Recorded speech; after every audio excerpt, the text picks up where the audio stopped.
Hey guys, tonight we follow you, yes you, into the hush of dawn on the morning of battle. The sky's still ink dark, save for a thin line of silver threatening the horizon. You're wrapped in stiff armor that pinches your shoulders and smells faintly of iron, sweat, and cedar oil. Your katana waits in its sheath beside your bedroll, and your horse nibbles at a mound of hay nearby, oblivious to what's coming. There's a low hum from the barracks as other samurai begin to stir, groaning like old floorboards. But your stomach? It growls louder than any of them. You need fuel, not just food, but courage disguised as breakfast. And what you're about to eat might surprise you. Spoiler, it's not sushi. Not even close. Actually, depending on what clan you're in or how high you rank, you might not even get a full meal. And here's your cheeky reality check. Those romantic scroll paintings showing elegant warriors sipping tea before battle, half of them had diarrhea from bad millet gruel. You probably won't survive this day, statistically speaking, but your breakfast will try its best to help you. So, before you get comfortable, take a moment to like the video and subscribe, but only if you genuinely enjoy what I do here. And hey, where are you watching from? And what time is it where you are? Drop it in the comments. I love seeing the whole world gathering for a little sleep and story. Now, dim the lights, maybe turn on a fan for that soft background hum, and let's ease into tonight's journey together. You trudge toward the campfire as your feet crunch softly over gravel. The air smells like rain-soaked hemp and wood smoke. Around you, other samurai emerge one by one, wrapped in faded cloaks, their top knots messy, their swords tied at the waist like tired pets. There's no chatter yet, just the hiss of boiling water, the rustle of straw mats, the click of a rice paddle against the pot. Here, in this fragile hour before arrows fly and spears clash, you eat like someone who still believes in tomorrow. Your breakfast is modest. A bowl of white rice steamed over a smoky fire. A small slab of dried, salted fish, usually mackerel or sardine, rehydrated slightly by fire or sweat. Maybe some pickled plum, its bright sourness jolting your tongue like a memory. If you're lucky, a miso soup simmers in a battered tin kettle, full of seaweed and tofu cubes wobbling like ghostly dice. This isn't gluttony. This is strategy. You eat slowly, not because you're savoring, but because chewing helps settle the nerves. Your teeth crunch grains that still hold the warmth of the flame. The salted fish peels in tough strips between your fingers. It's chewy, salty enough to sting your lips. But it works. You feel steadier. It's not delicious. It's dependable. Historically, samurai breakfast was dictated by both necessity and class. The upper ranks might get a spread, polished white rice, miso soup with sliced burdock root, maybe an egg poached in sake if supplies allowed. Lower ranking a shigaroo, foot soldiers, millet, coarse barley, and a kind of battle tofu that squeaked when you bit it. No one got sugar. That was for poets. You glance at the commander's tent. Yes, that guy is probably sipping green tea with yuzu peel while you gnaw on fish jerky. That's how things go. Historians still argue whether samurai always ate before battle or waited for a midday lull. Some sources insist they marched on empty stomachs, fighting fueled only by honor and fermented rice balls. Others suggest big breakfasts were common to avoid battlefield hunger hallucinations. You know, the kind where your enemy looks like a giant peach. But this morning, you're eating, and you're grateful. One samurai from the Sengoku period reportedly said, "Rice before the blade keeps the ghost from your shoulder." That's poetic and a little creepy, but accurate. Hunger leads to distraction, and distraction leads to the sharp end of a Yari spear. You finish your rice, using your fingers to press the last sticky grains from the bowl. No one wastes food here. The plums are gone. The fish bones crack under your molars. Across the camp, someone's coughing. Someone else is whispering prayers. And you lick your fingertips clean, tie your scarf, and head for your armor. Your hands move automatically. First the underrobes, then the layers of lacquered plates, tied with cords you've knotted 1,000 times. You slip on the shoulder guards, then the arm protectors. There's a piece of pickled ginger in your molars, and somehow it's comforting. The taste of home. If home is a place where everything smells like soy and steel. Did you know some samurai refused to eat garlic or onions before battle? They believed the smell would anger the war gods. Others, like the Takeda clan, had a ritual of eating only rice cooked in tea leaves for a week leading up to battle. Because why not add a little bitter drama to your survival plan? A quirkier detail? Some carried lucky snacks sewn into their sleeves. One Nara warrior famously packed a candied chestnut wrapped in silk, untouched for 15 years. He said it reminded him of a promise, probably expired, but still touching. You glance at your fellow warriors. Some have their eyes closed in silent meditation. Others chew quickly, still clutching their chopsticks like weapons. One guy just burped softly and mumbled, "Forgive me," to the morning air. Then the conch horn blows. It's not loud, but it slices through the dawn like a blade through fog. Breakfast is over. Bowls are stacked, ashes stirred, and your belly? It's not full, but it's warm, and that might be enough. You sling your sword across your back and walk to the gathering point. The mud sucks at your boots. Your heartbeat slows, then quickens again. The taste of salted fish lingers on your breath. And ahead of you, the battlefield waits.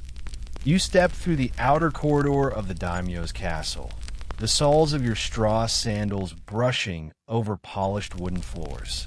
The air smells different here, crisp, perfumed with sandalwood and something buttery salty drifting from the kitchens.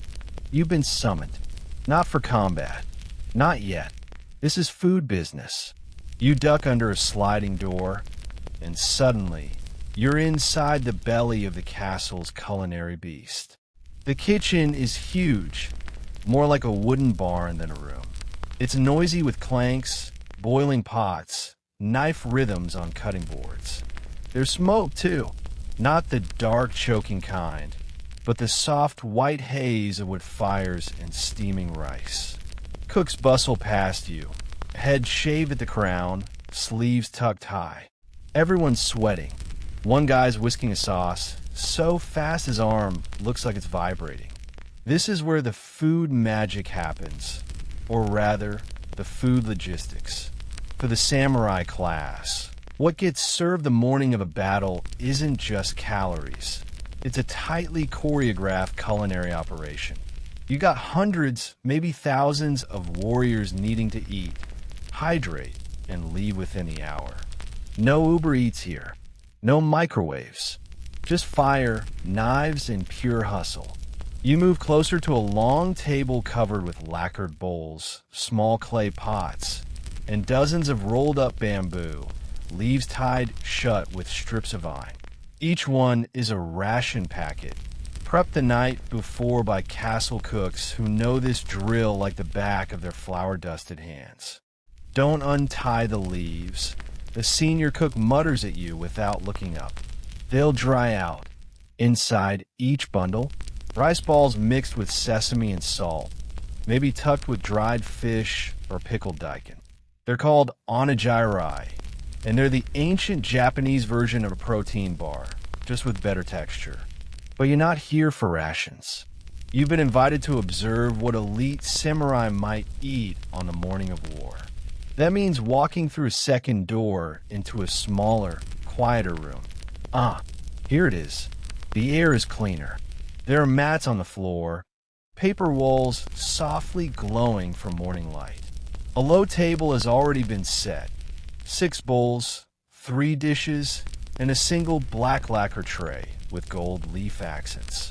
This is the daimyo's breakfast. What's he eating?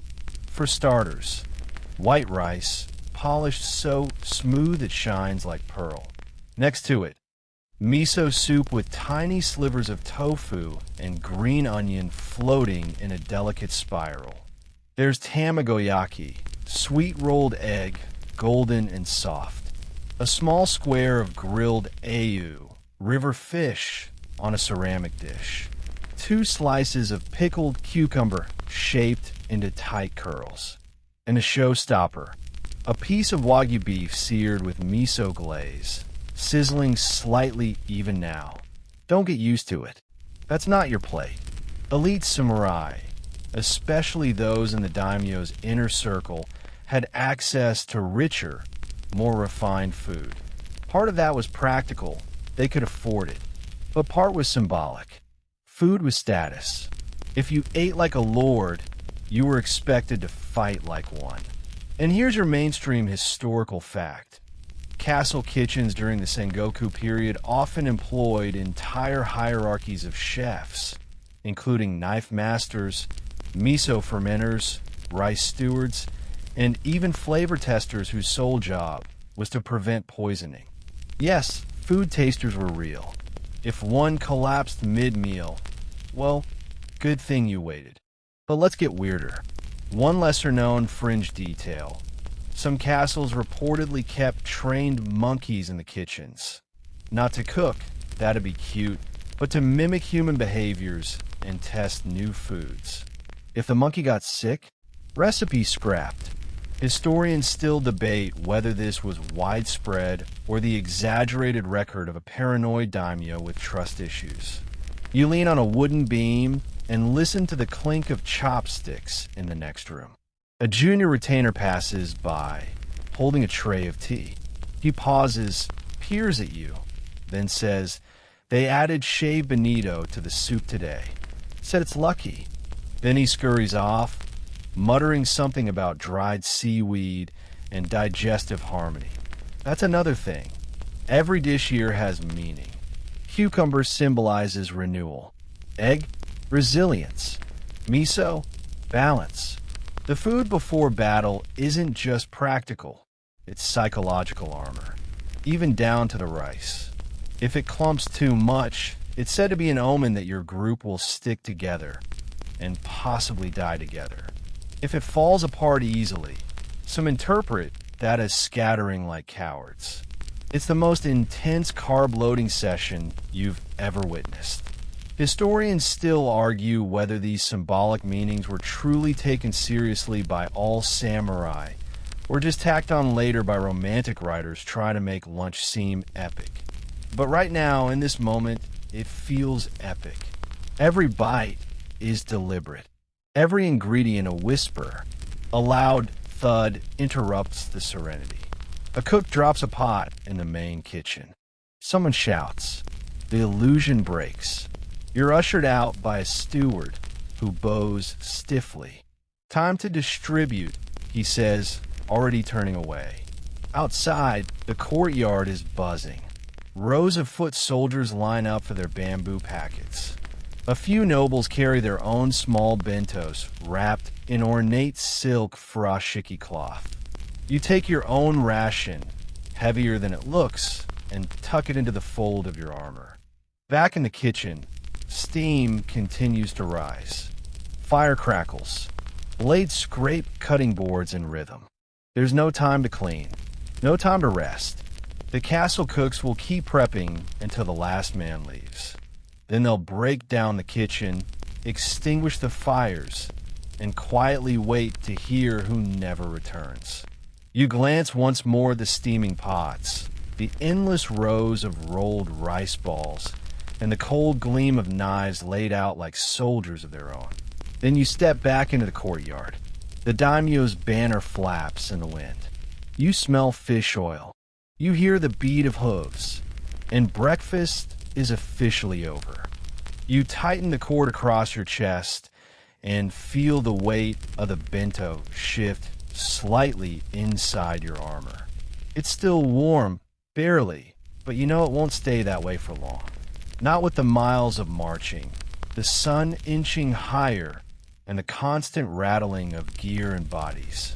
You're not just carrying food, you're carrying hope that doesn't spoil by noon. You and your fellow samurai move down the dusty mountain path in near silence. The rhythm of hooves, clanking armor, and creaking bamboo arrows creates a strange, metallic lullaby. And beneath it all, your stomach already rumbles again. Battle is hours away. Your body knows. Luckily, you've packed smart. Tucked inside a bamboo tube, tied with vine rope, is your battlefield bento. It's not pretty, but it's practical. You untie the twine with careful fingers. Don't want to tear the leaf wrapping, and reveal the contents. 3 triangular onigiri, rice balls, a slab of dried fish, a pickled plum jammed in for sour spicy preservation, and bonus, a slice of tamagoyaki from the castle cook, probably by mistake. You pretend not to feel special. This is the true samurai lunch. Portable, durable, salted like the ocean. It's built for survival. You eat while walking, perched slightly forward on the saddle, or sitting in the dirt during a short break. You're not alone. Others are doing the same, unwrapping their leaf-wrapped bundles like presents from past life. The scent of seaweed, rice, and brine fills the air, mixing with horse sweat and river mud. Here's your mainstream historical fact. Onigiri wasn't just a snack. It was a critical military ration. Easy to make, quick to eat, and long-lasting if wrapped properly. It served as the ancient world's MRE, meal ready to eat. Some soldiers even dipped them in miso paste and grilled them over open flames to make them taste better. Toasted rice, by the way, still undefeated. But there's more. Did you know samurai often carried a pouch of dried squid or shredded seaweed for snacking on the move? Not exactly trail mix, but the salt content helped with hydration and, let's be real, it made the rice go down easier. Seaweed crackles between your teeth like edible parchment and dried squid. Think rubber bands soaked in soy sauce. Better than it sounds, especially when you're starving. As you chew the first rice ball, you notice something? The pickled plum in the center is fermented. Super sour. It makes your eyes twitch, but that acid hit keeps bacteria away and the rice fresh. Genius. You press on, crunching lightly over pine needles, the plum's sharpness still stabbing your tongue like a mini katana. Someone ahead of you lets out a sneeze. Should have eaten garlic, a gruff voice mutters. You smirk. Here comes the quirky tidbit. Some samurai carried battle pickles, small slices of daikon radish marinated in soy and mustard, which they believe kept them from catching colds or bad winds from enemy encampments. One absurd record from the early Edo period claims a warrior refused to fight until he'd had his favorite pickles. He called them his sour armor. What a legend.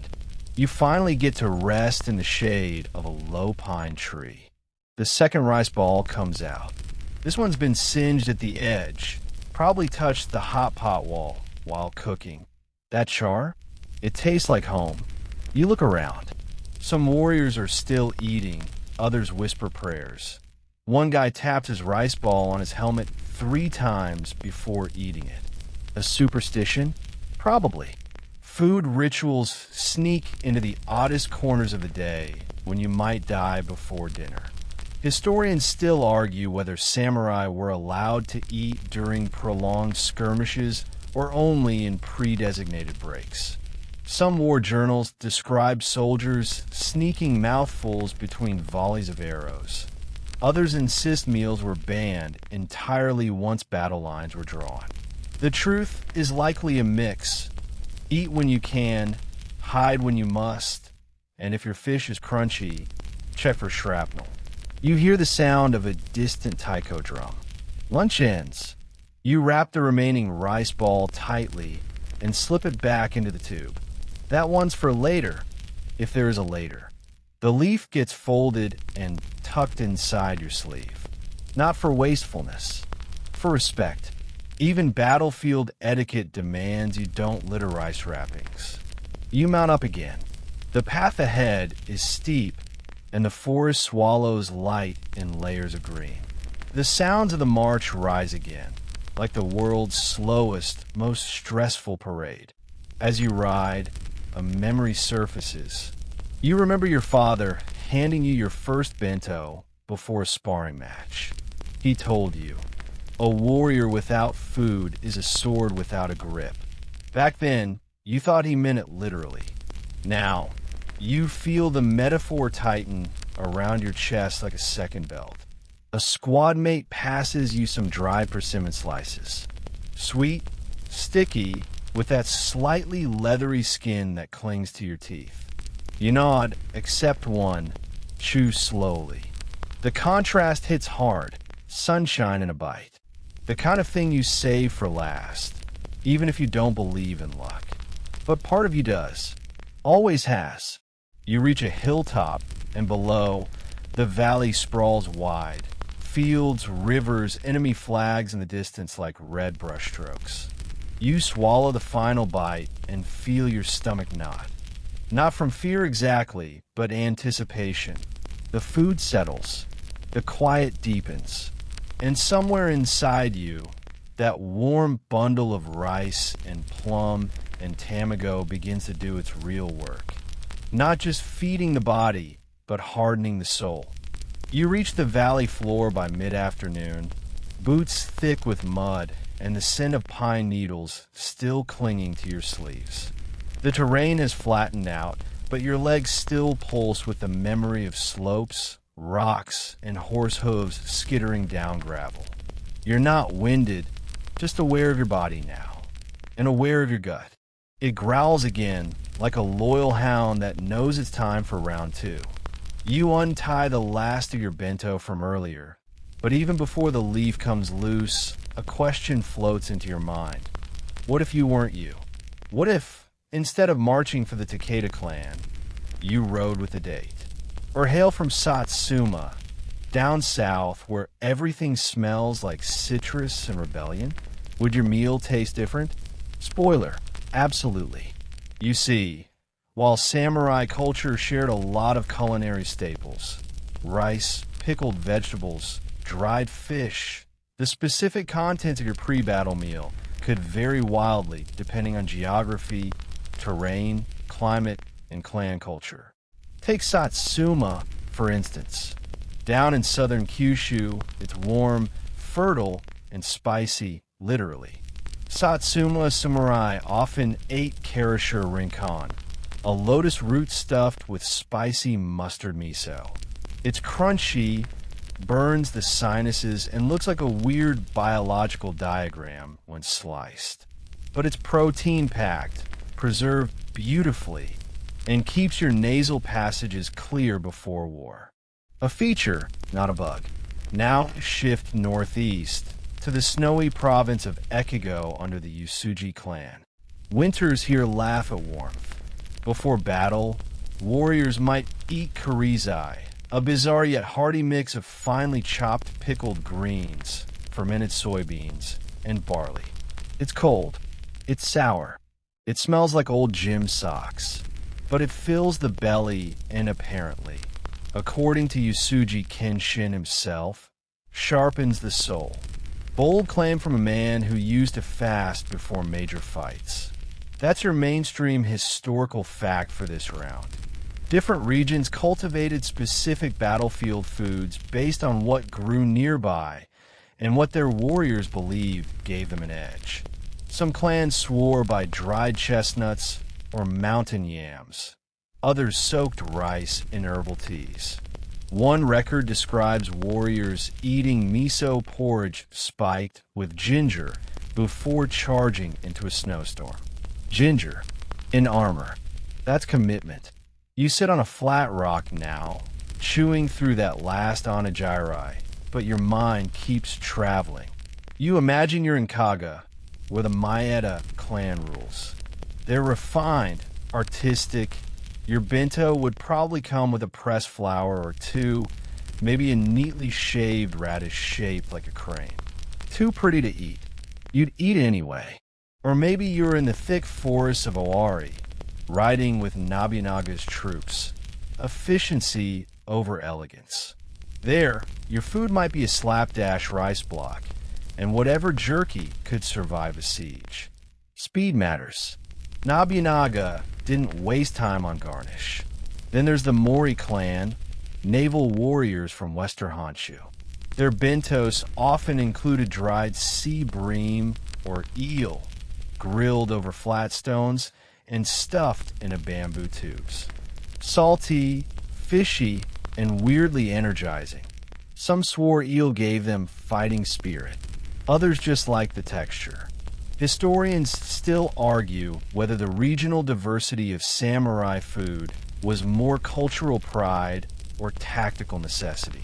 Did Usuji clan warriors really perform better because of fermented barley? Or was it just what their grandparents ate? Hard to say, but food becomes ritual, and ritual becomes identity. You finish the last bite of rice and dust your hands on your hakama. A breeze cuts across the field. You catch the scent of something strange, soy and smoke, but also sweetness. You follow it, not far away. A small cooking tent puffs steam from a clay chimney. A few junior soldiers are hunched near it, tending a grill made from flat stones. On it sizzles sweet potato. Yep, roasted satsumeimo, caramelizing at the edges. Not exactly battlefield regulation, but someone brought it along and no one's stopping them. One of the boys offers you a piece. You bite in. Steam escapes like a secret. The inside is soft, golden, almost creamy. The outer skin is crisp and blackened. It's like dessert and dinner at once. This is your quirky tidbit. Some samurai, especially from rural regions, brought comfort foods into battle. Little tastes of home. Roasted sweet potato. A dried persimmon from mother's garden. Even rice cakes with red bean paste, stashed like edible good luck charms. One Osaka warrior allegedly carried a boiled quail egg in his sleeve every battle. Never ate it. Just touched it for luck. You chew slowly. The sweetness cuts through the salt and funk of the rest of your day. It reminds you of warm hands and winter hearths. It almost makes the war feel far away. But only almost. You stand again, adjusting your sword. The clouds have thickened. The air is electric. Something's coming. You glance around. Some soldiers are still eating. Others are gearing up. One is saying something in low tones to his bowl, perhaps a prayer or a whispered joke. A soldier from the Mori clan comes up beside you, pulls out a curious-looking rice roll, stuffed with smoked oyster and lotus root. He catches your look. What, he says. My mother said it makes me unkillable. You nod solemnly. Hope she's right. Historians still argue whether the belief in food luck was a genuine superstition or simply a coping mechanism. After all, it's easier to charge into death if you think your pickle choice matters. You look at your hands, sticky from sweet potato skin, and feel something settle in your chest. It's not fullness. It's not even satisfaction. It's readiness. Whatever your clan, whatever your region, you've eaten what your ancestors ate. You kept a ritual. You've honored the hunger. And now you're part of something larger. From satsuma to ekigo, from lotus root to dried squid, every soldier here chews the same truth. Food is survival, but also memory. The drums begin to beat.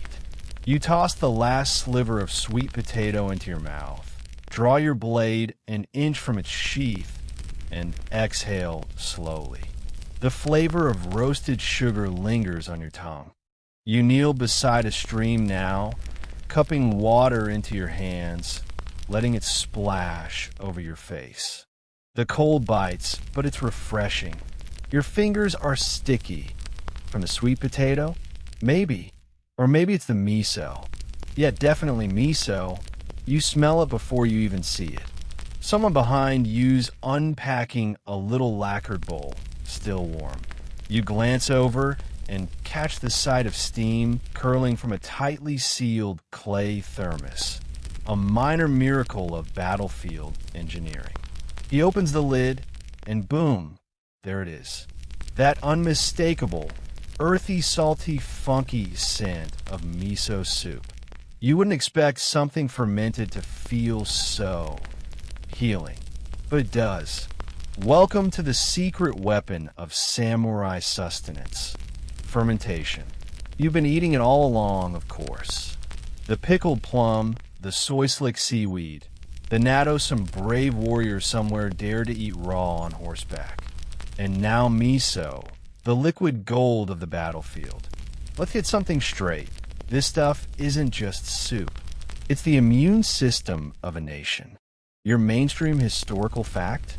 Fermented foods like miso, natto, and pickled vegetables formed the cornerstone of samurai nutrition. Not only did they keep well for long campaigns without spoiling, they also provided essential probiotics, salt, and umami, a word the Japanese hadn't coined yet, but were absolutely living by. And while the rice ball might be the face of the samurai lunchbox, miso was the heartbeat. You hold out your hand. The other soldier gives you a sip from his thermos. Etiquette, unspoken, but sacred. The soup hits your tongue and unfurls like a memory.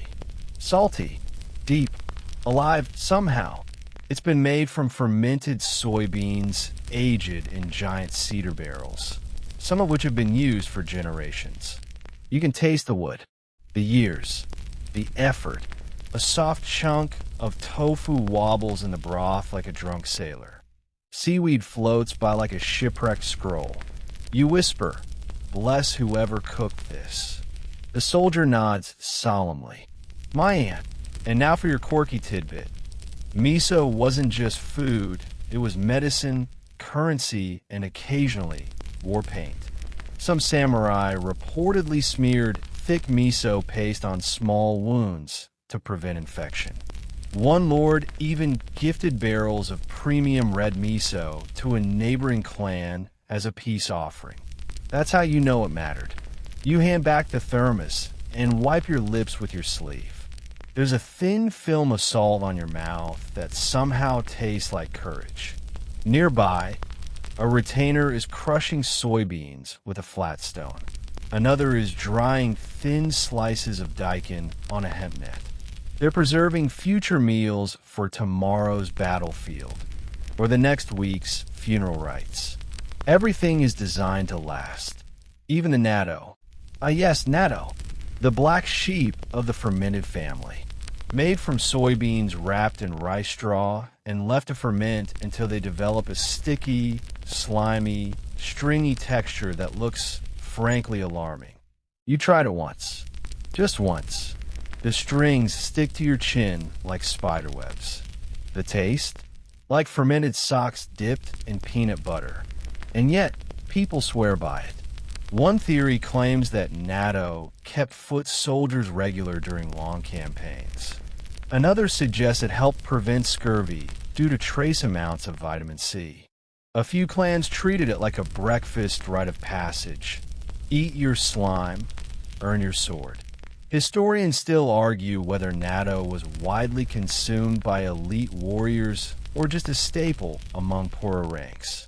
The jury's out, but let's be honest, if you were desperate, you'd eat it too, and probably thank it. You walk on now, passing a cluster of soldiers clustered around a portable clay stove. They're slow boiling miso into a thick paste, stirring in root vegetables, slivers of wild mushrooms, and bits of dried fish. One guy leans over and mutters, "We call this dead man stew." You raise an eyebrow, because if we die, at least we tasted something. Grim, but fair. You squat beside them, eyes tracking the rising steam. One soldier is gently stirring with a chopstick, careful not to scrape the bottom. The pot smells like every kitchen you've ever missed, with smoke, soy, garlic, and that subtle sourness that says something's alive in here, and it's good for you. Someone passes around a tiny dish of sukmano, pickled vegetables in vinegar, aged in ash or salt brine for months. These aren't afterthoughts. They're mini vitamin bombs. Bright yellow takwan, pickled daikon, purple shibazuk, even a few pickled cherry blossoms from spring saved in salt. Your mouth puckers on impact, but feels right. Tartness before terror. And here's the fun kicker. Some Lord's hired specialist called Shojin Mano, monks trained in vegetarian cuisine and fermentation. They created elaborate, meatless menus for samurai fasting before battle, incorporating dozens of fermented textures. Eating this food was said to purify the soul, which is ironic because right now you're licking miso off your thumb and trying not to burp in front of your captain. The food here, in this muddy clearing, this improvised open-air kitchen, isn't fancy, but it's alive. You can feel it stirring your blood, tightening your joints, sharpening your focus. And then it hits you. This isn't just flavor. It's fuel laced with memory. It's generational defense. A living thing that fought time to get to your mouth and give you one more swing of the blade. You rise slowly. The others nod. The pot is covered. The ashes are stirred. You wipe your hands on your armor and taste the ghost of salt in the air. The funk of fermentation lingers at the edges of your senses. Earthy, deep, strange.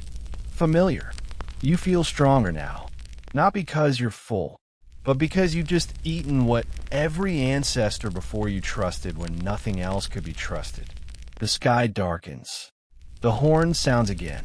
You reach for your sword with the taste of miso still clinging to your teeth. You're seated now, cross-legged on a woven mat under the shade of a pine, surrounded by fellow warriors adjusting their armor and quietly chewing the last of their dried radish. Everything's slower for a moment, like the world just took a breath before the blade swings. And in this brief lull, something fascinating begins to unfold. A performance. A ritual. 1,000-year-old choreography of chopsticks, bowls, posture, a pride. Because out here, in the hours before arrows start flying, you're not just a soldier. You're a samurai. And that means even how you eat still matters. You lift your rice bowl with 2 hands. Always 2 hands. Always a slight bow of the head. You don't shovel it in. You don't talk with your mouth full. You chew like a warrior who's not just honoring his meal, but everything it represents. This is where things get formal. Your mainstream historical fact. Samurai followed strict food etiquette, especially in the presence of higher-ranking officers or lords. Meals were an extension of discipline, self-control, and social hierarchy. Even in the muddiest encampments, protocol reigned. You don't reach before your superior. You don't slurp before the general. You don't complain, even if the pickles taste like salted regret. Nearby, your captain adjusts his posture and picks up a lacquered cup of tea. No talking, just silence. A small nod, the tiniest possible sip. You mimic him instinctively. There's something oddly comforting about this little ceremony amid chaos.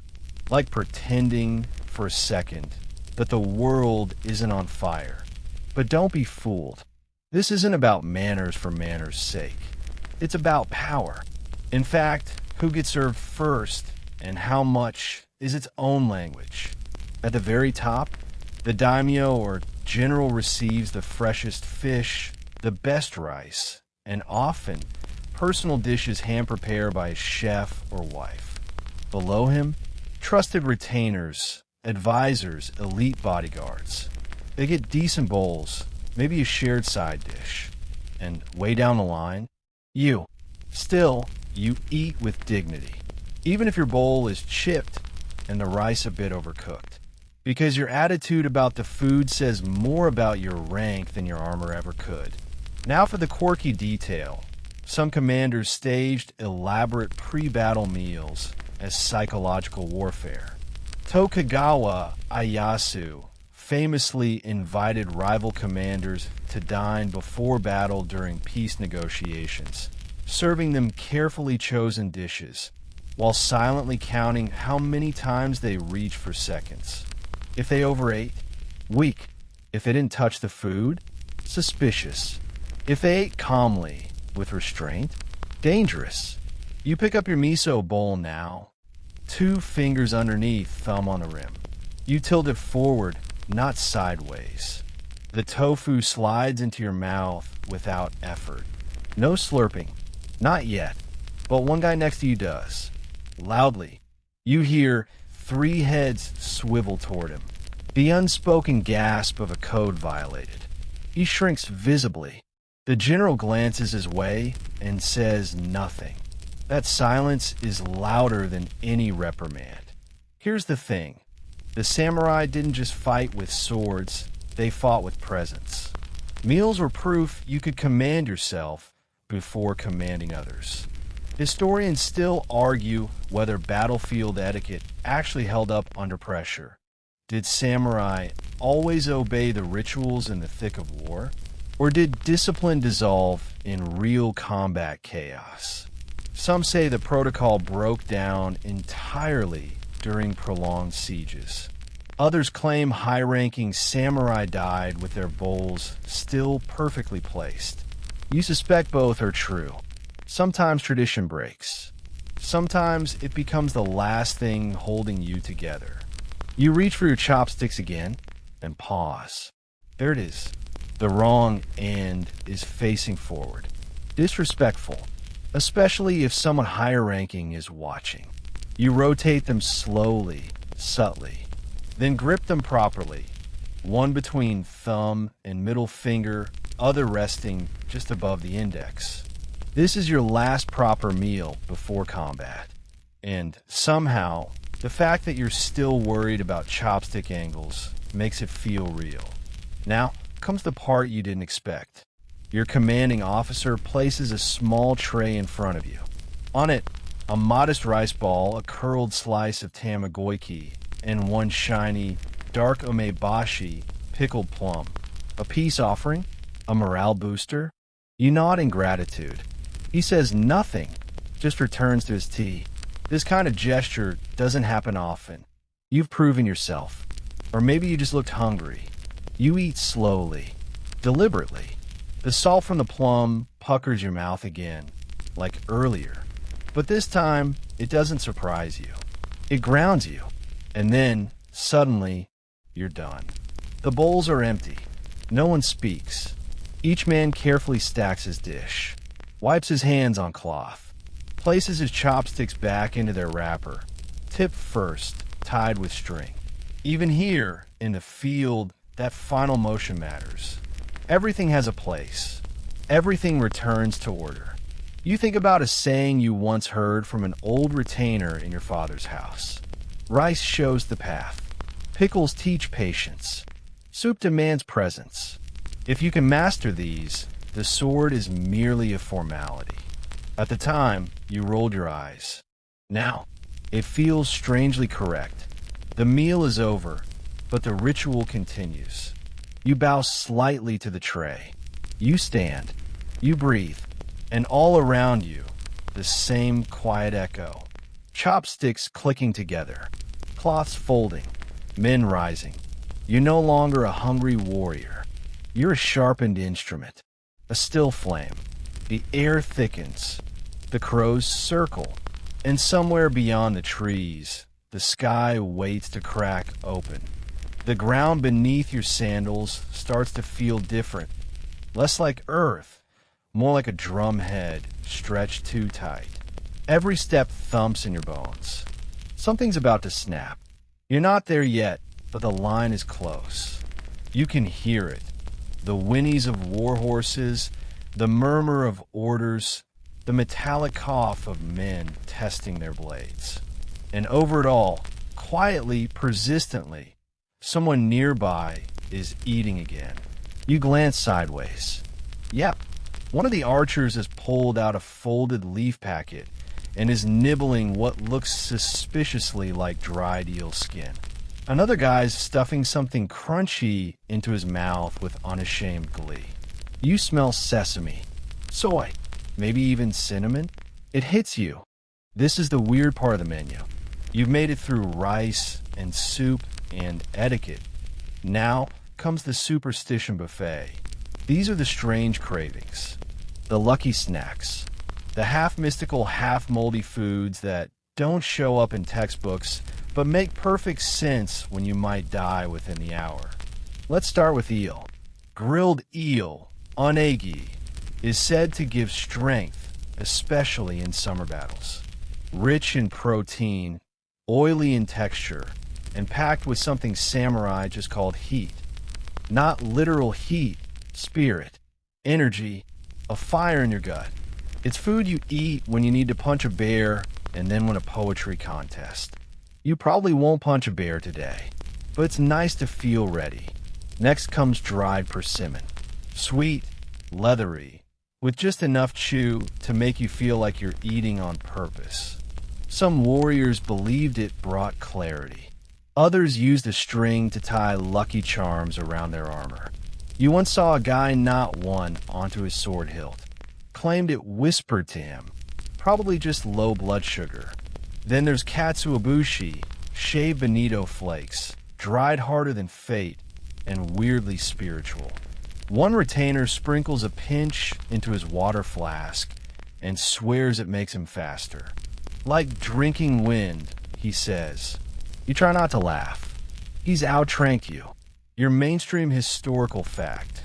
Samurai routinely carried small, lucky, or symbolic foods into battle, believed to bring protection, strength, or divine favor.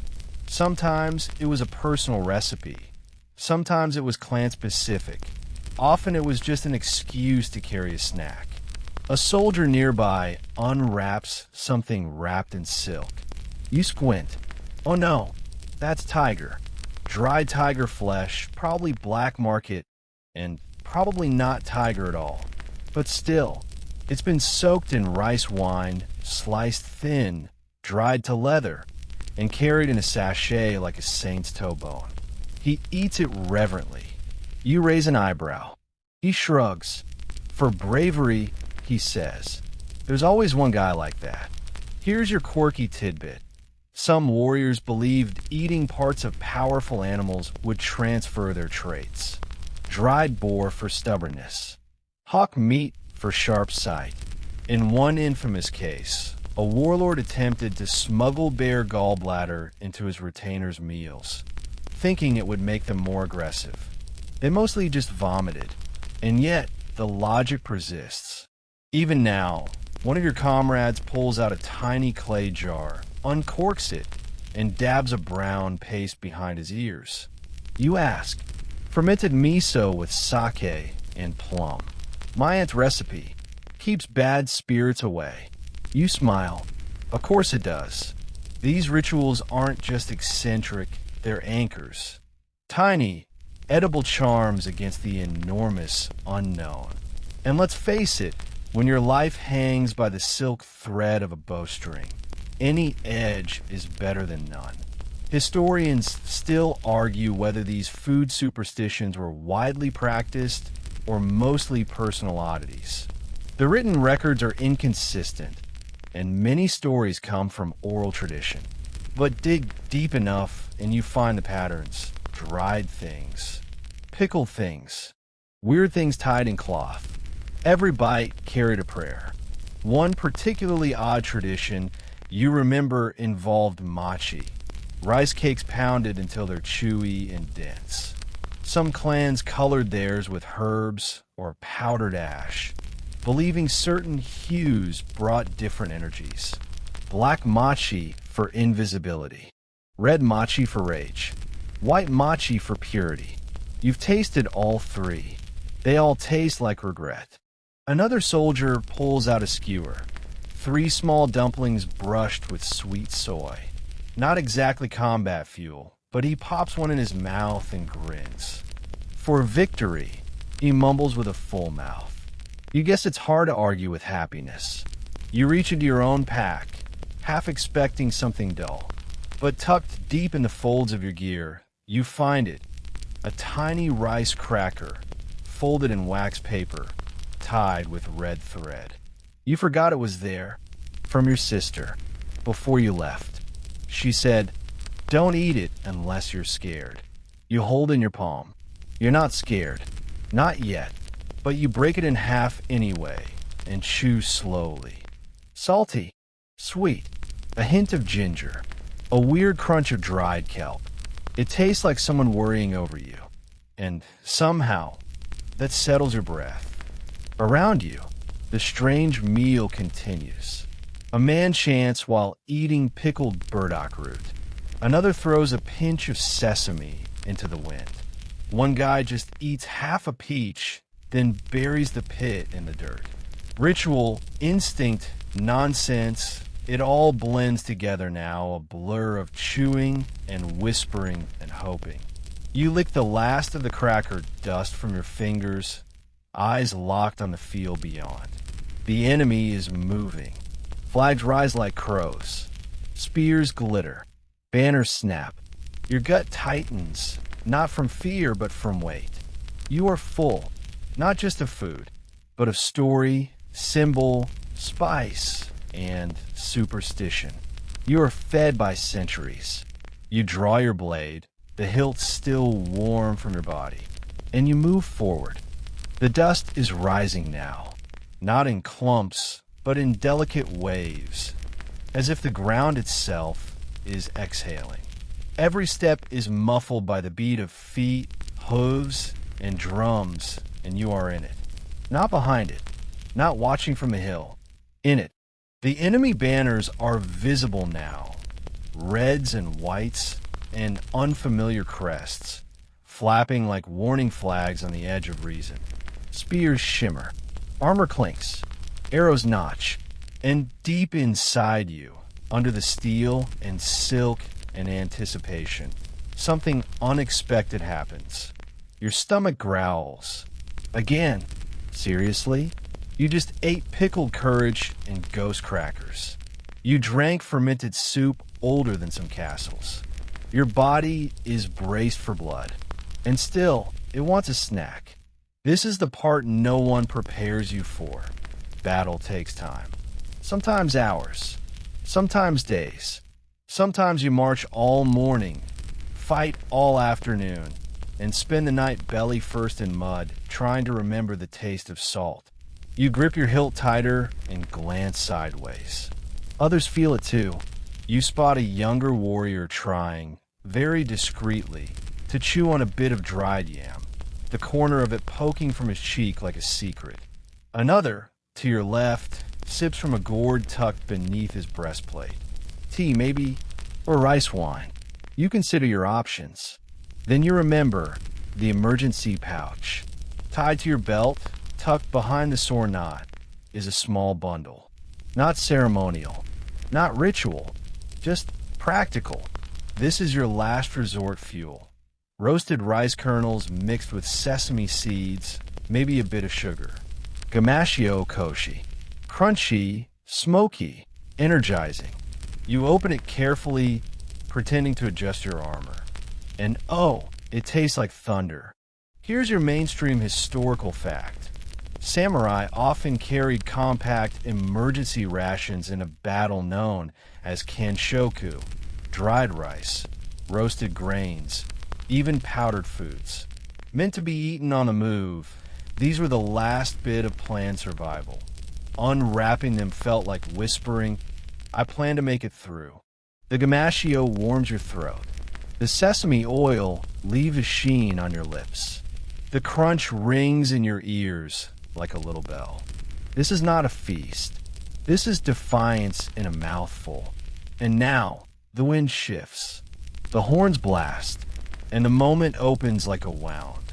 You run, not walk, not march. You run. Armor clatters. Horses scream. The front line collapses into noise. Arrows arc like black feathers. And even as your world narrows to sword and breath and rhythm, something absurd happens. You burp. Yep. Mid-sprint. Tiny polite. Sesame-powered. You almost laugh. It reminds you you're still alive. And still human. Here's your quirky tidbit.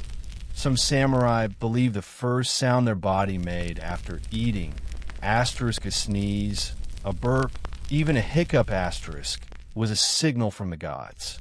A sign of fortune or doom. Entire fortunes were wagered on a well-timed hiccup. One general supposedly postponed an ambush because his lieutenant coughed at the wrong time. Imagine missing your moment because of a peanut. Historians still argue whether these beliefs were genuinely practiced or just exaggerated in later storytelling. Maybe the warrior poets had a flair for drama. Or maybe, when you're one charge away from death, a burp really does feel like prophecy. You're moving fast now. Your feet find purchase on churned earth. The clang of steel on steel sings around you.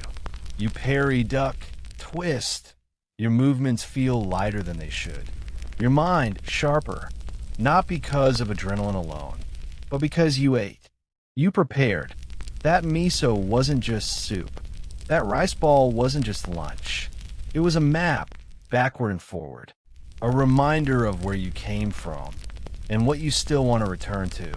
You strike once, twice. There's shouting, dirt in your eyes, the bright snap of a banner falling. And through it all, through the roar and blur and breathless heave of combat, there is a rhythm. Chew, step, swing, breathe.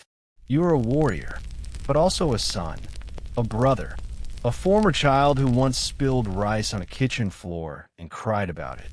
You remember a warm bowl handed to you with trembling hands. You remember seaweed clinging to your teeth. You remember laughing because your pickle looked like a turtle. And now here you are, surrounded by thunder, with a flavor of sesame and smoke still ghosting on your tongue. You dodge a strike and pivot. You land one of your own. It connects. And in that instant of impact, when steel bites armor and balance returns to your feet, you realize something simple and stunning. You're not just surviving. You are fighting on a full stomach. And it matters. Because when this is over, if it's over, you'll eat again. You'll pour tea. You'll scoop rice. You'll argue about soup temperatures and whether eel skin really makes you brave. And food will still be there, waiting, like a second sword, or a first prayer. You steady yourself. You raise your blade, and you step once more into the fray, with salt on your breath and the smell of cooked roots in your memory. The battlefield fades now. The sound retreats. The flags dim. The air cools. And you, still here, somehow, find yourself sitting once more, this time not in armor, but in the soft cradle of your own breath. The battle has passed. The stories of plum-touched rice, of fermenting miso, of roasted eel and ridiculous superstitions cling gently to your mind like smoke after fire. Not heavy, just present. You lean back, imagining the feel of cool tatami under your palms. You hear the faint rustle of bamboo. The kitchen fire long gone out, but the warmth still lingering in the walls. You're not chewing now, just remembering the weight of a rice ball in your hand. The taste of pickled something too sour to name. The way your stomach whispered, even as swords clashed, you will eat again. Maybe that's the quiet magic of the samurai's table. Not just nourishment, but reassurance. A promise disguised as flavor. A full belly is a humble thing, but in the hands of a warrior, it's armor. You breathe in slowly. Let it fill your chest, your limbs, your fingers. Let it stretch out into every muscle that once held a bowl with care. And as you drift, body softening into stillness, just know, whether you carry a sword or a spoon, you're always one meal away from remembering who you are. Sleep well, traveler. Your battle is done.